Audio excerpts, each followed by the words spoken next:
plusieurs sortes de flûtes à bec, parce que chaque instrument n'est pas capable de faire beaucoup de notes, un peu comme un violon. Et ben, il y a le violon alto, puis le violoncelle, puis la contrebasse. Ben, les flûtes, c'est pareil. Donc on construit les flûtes en plusieurs tailles pour pouvoir réussir à faire toutes les notes de la musique. Donc les notes aiguës sont faites par les instruments petits, hein, comme ça.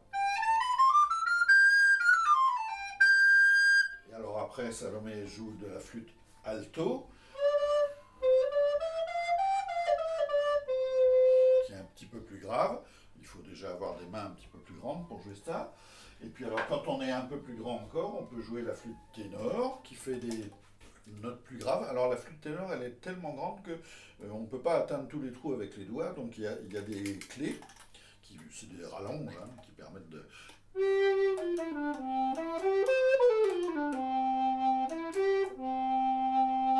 Pour faire les notes encore plus graves, il y a la flûte basse, alors, comme ça là, avec des clés aussi.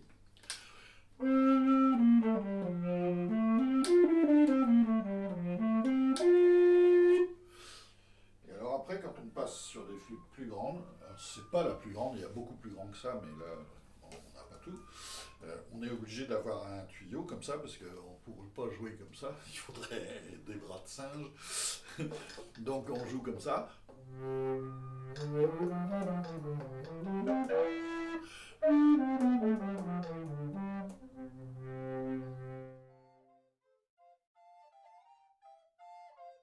J'ai choisi la flûte parce que déjà je trouvais, en fait, je trouve que c'est joli quand même une flûte, enfin c'est beau et c'est pas très grand, etc. à transporter, etc. et tout ça. Et ce qui est pas mal, c'est que bah ça j'ai découvert ça après, mais que quand on est petit, on va commencer avec des morceaux très simples, mais on va très rapidement passer en ensemble et c'est ce qui est intéressant parce que du coup bah, tout le monde joue un peu de toutes les flûtes et plus bah, on va grandir, plus on va pouvoir jouer plus de flûtes et faire des morceaux plus intéressants en ensemble et du coup bah c'est c'est vachement bien, je trouve quand même. Les flûtes telles qu'on les connaît, ça date à peu près du Moyen Âge.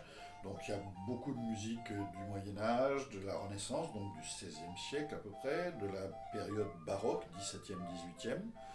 Et puis il y a aussi beaucoup de musique actuelle pour flûte avec des effets quelquefois un petit peu bizarres, où on peut faire des doubles sons par exemple, comme ça.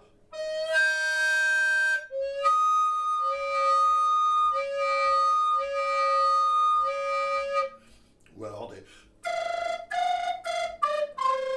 Ah, comme ça, en faisant avec la langue. Et on peut faire aussi comme si on soufflait dans une bouteille. Hein, voilà, il y a plein de sons un petit peu bizarres qui ont été inventés comme ça par les compositeurs contemporains. Donc on peut faire du jazz, on peut faire des musiques d'Amérique latine, on peut faire à peu près tout ce qui nous passe par